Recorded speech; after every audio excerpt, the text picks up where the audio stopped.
back to Frankly Speaking. So, I'm going to call this another episode of the Integralist Chronicles. I haven't done one of these episodes in a while, like I haven't done a podcast in a while, ladies and gentlemen.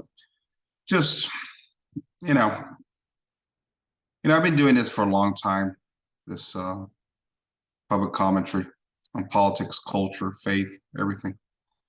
And it's been an industry 30-year journey. And this is what the Integralist Chronicles is about. How I began to see that there was something wrong with our system of governance and culture and everything that's rapidly been decaying in the West now for the last couple hundred years. Of course, the last 50 to 75 years, we've been on steroids with the collapse of culture, collapse of the family, and a political system that I don't think anybody has any faith in anymore. And, it reminded me today, I was having a conversation with a good friend of mine today, who's still in the classical liberal camp, good and decent guy, smart guy, but he's starting to notice certain things about the political right that I started to notice a decade ago, particularly the talking heads on the right, talk radio, or even like Fox News, and the big bloggers that are always asking for the money or subscriptions or clicks and things like that. I listened to Limbaugh for about 15 years of my life. I started listening to him pretty much when I had my political conversion of sorts in the mid to late 90s. And that's when I started listening to Rush Limbaugh. And I listened to him all the way up until, 2012, 2013. I would turn him on here and there after that. But for the most part, the consistency of talk radio for me, it died off. I stopped listening to right-wing talk radio about a decade ago as I transitioned away from a classical liberal right-wing conservative into more of someone who's in the integralist mindset. And for me, integralism is a very open-ended idea. I just believe we got to get back to Catholic civilization, Christendom in some capacity. I don't have a strictly defined position of how we get there. I've heard lots of debates. I just listened to a thing, I think, who was it, Kennedy Hall, who I respect a lot. I like him talk about, a world of Catholic libertarianism. Okay, it doesn't make sense in my mind, but that's fine. I think Kennedy Hall is a good man, a good Catholic. I respect him. I know we've had conversations of the crypto-Catholic republics. We've had questions of monarchy. There's issues of integralism in the past, fascism. There's been all kinds of ideas. And I think general tendency is, what do we do in a post-Enlightenment world as Catholics? How do we govern ourselves, our families, our cultures, our civilizations, as liberalism has wreaked havoc over the last couple hundred years? And so as I was having this conversation with my friend, he started to see a lot of the problems with the talking heads on the political right. How they always, at the end of the day, when push comes to shove, they straddle the line. Because quite frankly, let's be honest here. A lot of this has to do with clicks. A lot of this has to do with money. A lot of this has to do with popularity and maintaining that.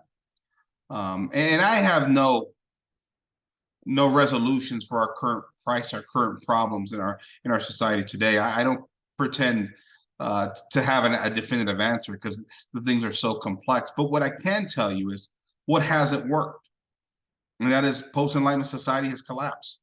Republicanism is in a terrible state of decay.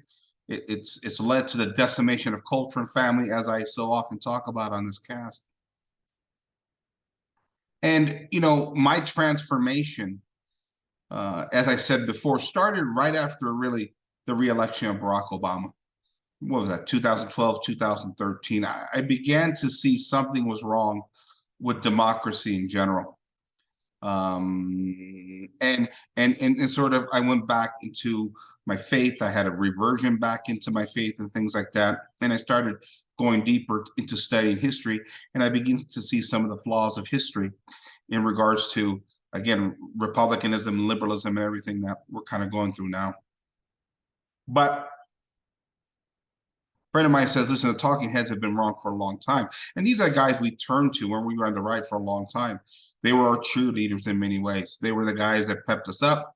They were the guys that fired us up. They're the guys that got us out to the polls when we lost. They were the guys we turned on after the election when we're all licking our wounds, right? Because we lost the next elections to the far left. Limbaugh was probably the top guy on the right. And for as much as I liked Limbaugh in many ways, I had my critiques about him. And my transition from a right-wing conservative into integralism began as I began to see more flaws with the talking heads. And I'll bring up Limbaugh only in the sense that he's the guy that I really listened to the most, right? I listened to Hannity. I was listening at the time to, who was it? A bunch of guys, right? Dennis Prager. I'm not sure Mark Levin was big yet. Levin was making radio appearances here and there, things like that. Shapiro, I don't think was around yet. I actually interviewed Ben Shapiro a couple of times on an old podcast of mine, Political Vindication Radio, which actually can be found on YouTube. I put those interviews up over a decade ago. And then Shapiro kind of got big after that. But here's the issue, right? It's as if on the political right, and I think we sense that today, and the point of this is this has been happening for decades, with every loss, with every claim of this is the greatest election, the most important election of our lifetime.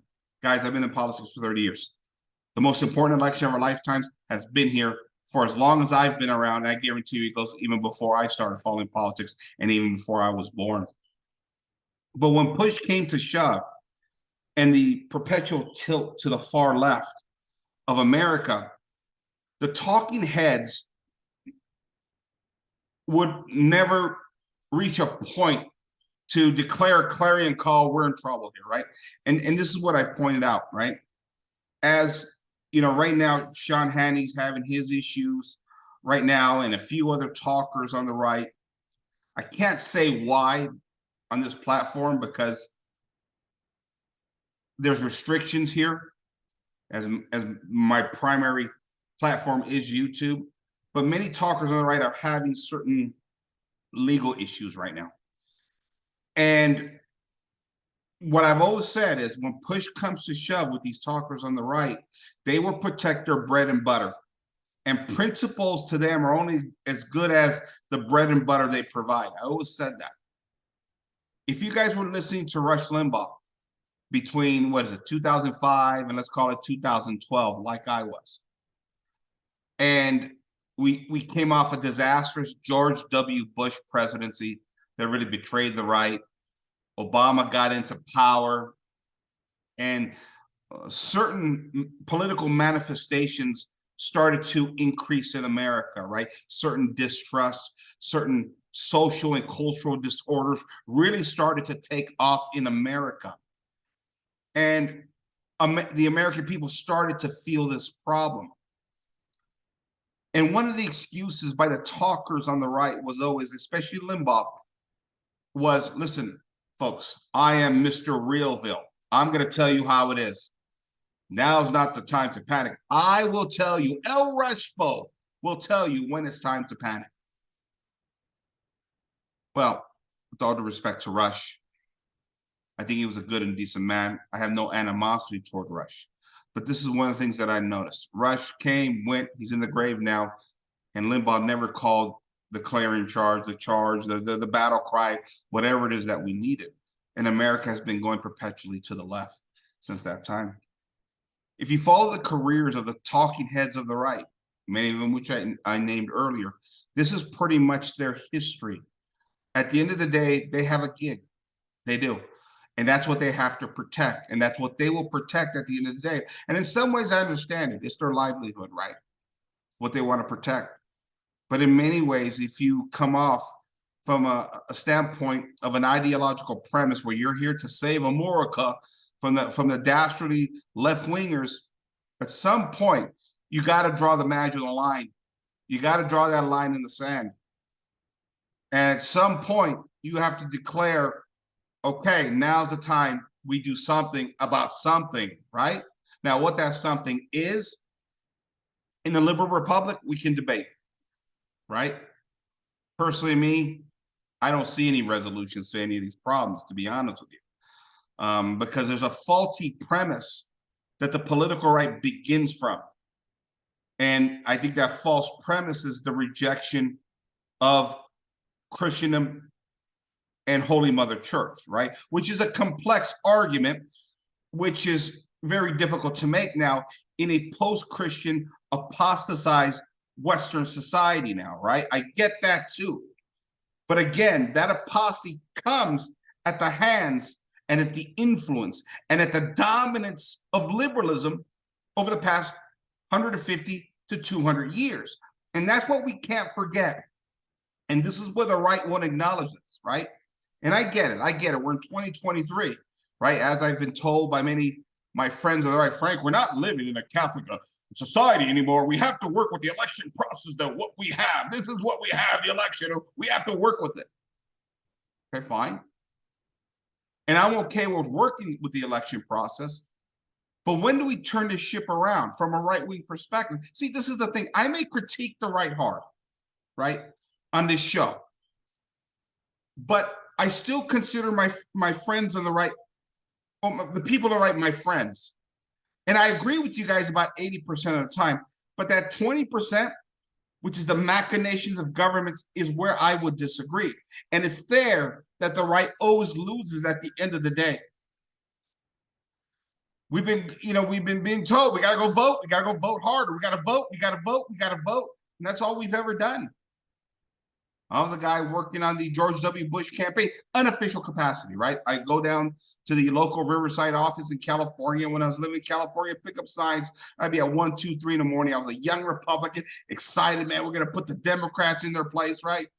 Only to get one of the Bushies that was not much better than a Democrat, to be honest with you, right?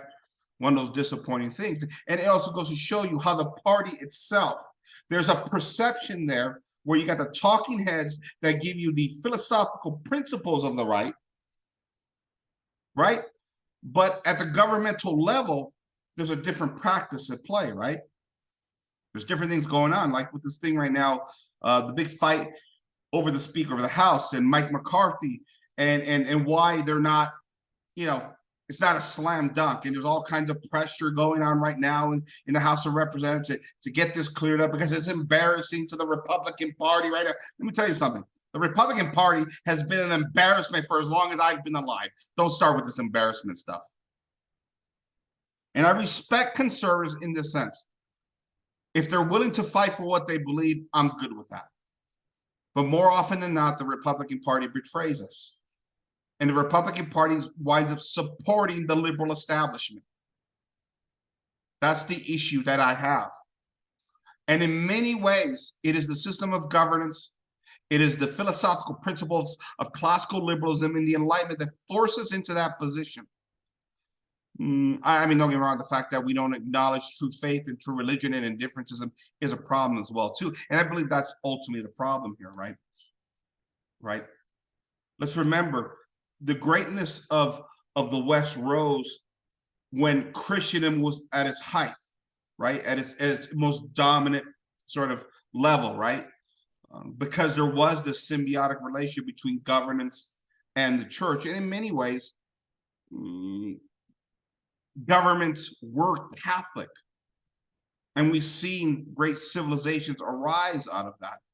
And as we secularize within the realms of liberalism, separating God from governance, we've had all kinds of problems, right? We've tried to, at least in classical liberal ideologies, deal with it through indifferentism, right? Personal Jesus, right? You get to pick whatever religion you want. And we've seen the disaster that it's been because it's caused religious anarchy within our society and an instability of culture and ultimately destruction of the family, right? Because ultimately we believe in God because we believe in eternal truth. And there can only be one God. Logic and reason gets us there. What is that one God? Well, again, based on the premise of classical liberalism and the ideas that is promoted by many talking heads on the right, indifferentism is the answer to this, right? Right now, Glenn Beck is the king of religious indifferentism. And so, but my friend is frustrated because he sees what's happening on the right at this point. I think a lot of people do at this point now, right? That it's the same shenanigans over and over and over again. One defeat after another. And even when Republicans do win, what gets done? What actually gets done? I mean, let's take this from a left and right perspective, right? What did Donald Trump do? What did he do? Pass a tax cut. Okay. But every Republican president passes a tax cut. I've always said that. Reagan passed one. George W. Bush passed one. You know why? Because at the end of the day, everybody likes tax cuts, including leftists. Now, from a political optics perspective, the left has to oppose that. But nobody says no to their own money. Let's be honest. Right? I'll give Trump credit. Amy Coney Barrett, right? Is that her name? Right? Overturning Roe v. Wade. Fine. Still doesn't matter. Abortion now is at the state level. And all the red states aren't going to ban it, trust me. So the question is, here we are in 2023. The culture has gone, excuse my language, batshit crazy. The political system is corrupt to the core. Economics and finance in America, well, we're running debt like never before. Inflation's out of control, right? We have racial divisions, we have gender divisions, we have all kinds of these divisions and isms that puts Americans at each other's throats, right? We have no common bonds, no familial bonds anymore in America. And not that we ever had it here. I mean, that's what happens when you break away from the old system, the old familial system. And again, that's one of my critiques of classical liberalism and really the founding principles of America is that they didn't create these overarching principles designed to get us to sort of a state of eternal truth in a certain capacity. What we formed was simply a bunch of economic alliances. And that's what we are, right? That's why we're a nation that focuses the money, the money, the money. You got to make the money in America. And in many ways, we judge people based upon, their economic or financial viability, right? So this is where we come. But as things continue to unravel and freedoms are being robbed from us, liberties are being robbed from us, as the culture goes more and more kooky, government becomes more and more tightening, the niche. Because listen, again, we could claim that there's we have separation of church and state. We shouldn't impose anybody's faith or religion. But here's a dirty little secret, and we've seen this throughout the West since the Enlightenment. Somebody has to play the function of the church. And if you don't have the church itself in place, somebody has to dictate morals and principles within that society. And if you don't have a state church, it's going to be the government. We actually don't have the separation of church and state in America. We have the American government that dictates morality to us. That's what they do, right?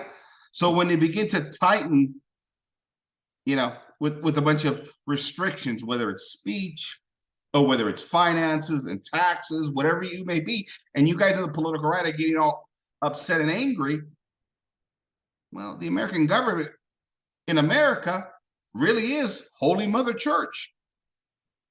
That's what the government is in America. Because you ousted Holy Mother Church, the true Holy Mother Church, out of our civilization and our cultures and our governments. You see how that works? I know there's a big push online right now to push libertarianism, right? To kind of hope and wish government goes away, but that's never going to happen. The great mistake, and again, this goes back to one of the flaws I started seeing about conservatism, is this focus on the size of government, right? Limited government, that's what we strive for, right? The less government you have, the less government intrusion you have in your life. But in reality, that's a foolish concept. Not that limited government is bad. Limited government is good.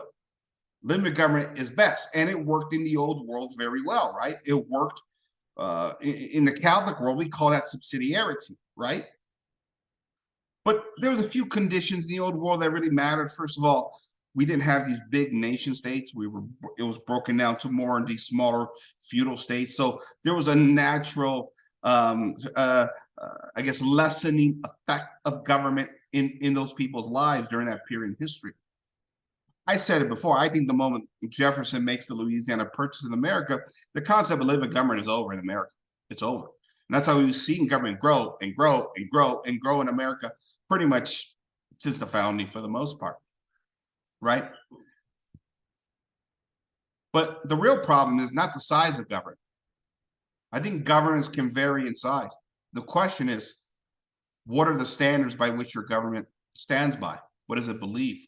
What is the culture? What is the faith? What are the moral rules? What are the basic premises of philosophies that it accepts, right?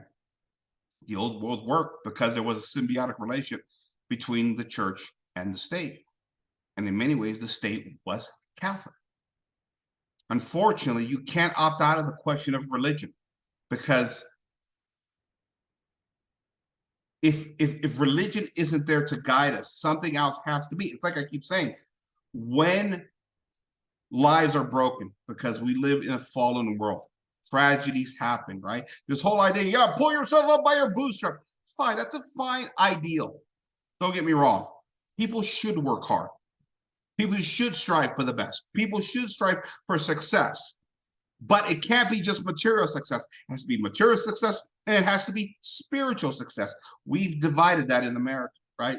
We made religion a choice. We've made it indifferent. We got personal Jesus. You do you, I do me. And as long as we don't cross each other's property lines, we don't kill each other, right? That's what we have. But that's not religion. Let's be honest here, right?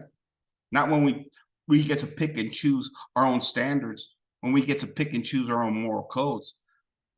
God revealed his covenant. And it's not, and again, you know, going back to Beck, right? With this idea of covenant theology, where every few years we just kind of, okay, God, we're going to recreate the rules. No.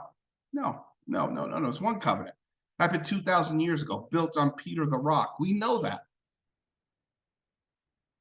But our classical liberal founders rejected that message, right? And we found a country based upon religious indifference, right? At some point, as Americans, we have to ask ourselves, what are our values? What do we stand for? Who is God? Where is God? What is divine revelation? And how does that matter in public life? How does it relate to our government? How does it relate to our communities? Right? The whole you do you, I do me thing, as long as we don't cross each other's property lines, we don't shoot each other, that isn't working anymore. And that's what I describe pretty much as libertarianism, as many people are suggesting we go down that route. I just don't see how that works, because you still need, again, a moral foundation within governance. You need that. You're never going to get rid of government. And even if government grows in scope, faith, religion, the presence of God in our life, or spiritual matters, that can be controlled through moral principles. It's not the size of government that's necessarily the problem. The kind of government you have, and what the government subscribes to, and what it believes, and ultimately what its people believe. Now, I get it. We have a mess in the West now because we're going through a grand apostasy. I get it. We're never going to be a Catholic civilization. I understand that. But before we move forward and try to correct any of these problems, we have to acknowledge the mistakes of the past. And that's something we're not willing to do, because we're all comfortable at this point in history, particularly when it comes to religious beliefs and moral beliefs, right? Right? Because we formed a moral conscience that we get to dictate, right? Religion, faith, moral principles, they're malleable in America. I get to determine them. There's no set rules, right? There's no church in place that God left us, right? Because that's a church made of men, and you can't trust men. Man is corrupt. Okay? But that church was in place for a very long time. And for whatever reason, culture and family was stronger. And even the size of government was a lot smaller in the old world when the church was in place, because the church was a check on government, right? Right? It's like I've always said, the divisions of power in the Constitution of the United States, I think they're good from a secular perspective, but they're incomplete. The idea that government is going to check government, I've always seen that as kind of silly in a way, right? And as we've seen, and I've been preaching this for a long time, government has become a social club where they all simply support each other, right? So where do we go from here? Many on the right are frustrated. The talking heads on the right have no answers other than let's keep playing the game of politics. That's all we have. I've been doing that for 30 years of my life. Quite frankly, I'm tired of it. All I've ever done is watch this country go further and further to the far left. It's like I said so many times before, everything I love, everything I cherish, everything I hold sacred has been wiped out in my lifetime. And I'm sure those that are a little bit older than me can testify that they've even seen more wiped out. You know, I know many Americans are scared. They're scared to speak up. They're scared to, state their beliefs.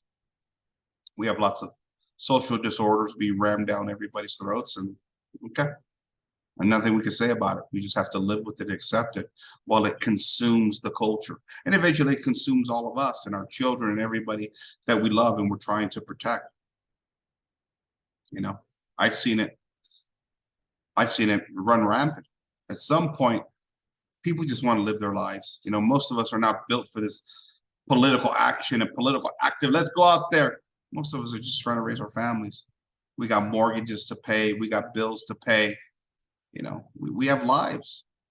We can't worry about this stuff every single day of our lives. And the politicians know this. The politicians know this. And they simply just wear us out to the point where everybody throws their hands up in the air. And once you reach a point in your civilization and your government where you just throw your hands up in the air and you give up, then the very system you promoted is meaningless at that point. It has no purpose. It has no meaning when citizens no longer care. And I'm seeing this on the political right now more than ever before.